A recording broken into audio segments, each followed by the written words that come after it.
الحمدللہ وکفا والصلاة والسلام علی عباده الذین اصطفى ما بعد فاعوذ باللہ من الشیطان الرجیم بسم اللہ الرحمن الرحیم قال النبی صلی اللہ علیہ وسلم قال اکثروا ذکر اللہ حتی یقولوا مجنون صدق اللہ العظیم۔ میرے اور آپ کے پیارے آقا مدنی کریم علی نبینا علیہ الصلوۃ والسلام نے ارشاد فرمایا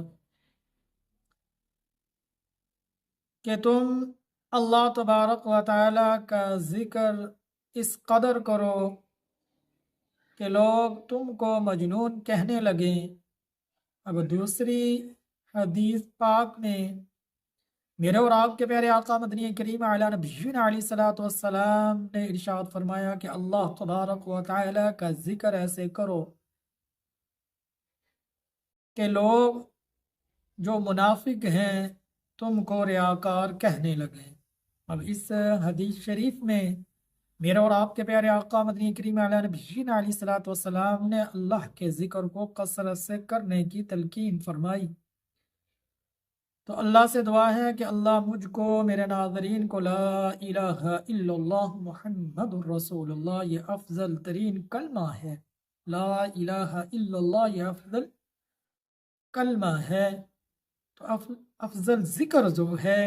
وہ ہے لا الہ الا اللہ۔ تو اسی طرح روزانہ 1200 مرتبہ اللہ ہم سب کو پہلے کلمے کا ورد کرنے کی توفیق عطا فرمائے۔ اس کے انوارات پھر دیکھیے گا، اس کی برکات دیکھیے گا، پھر اس کے ایمانی روشن جو آپ کے دل میں، آپ کا دل جو ایمان کی کرن سے روشن ہوگا، انشاءاللہ اللہ آپ کو ایمان دوبارہ لٹا دیں گے، ایمان میں تقویت نصیب ہوگی، ایمان کی روحانیت نصیب ہوگی اگر آپ لا الہ الا اللہ کے ذکر کو شروع کر دیں۔ اور اس کے بعد محمد الرسول اللہ ہر 100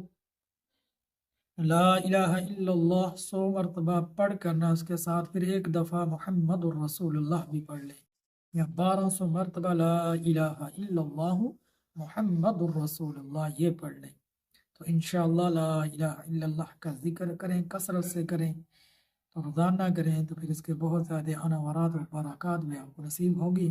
اللہ سے دعا ہے اللہ ان باتوں پر عمل کرنے کی توفیق عطا فرمائے، آمین یا رب العالمین۔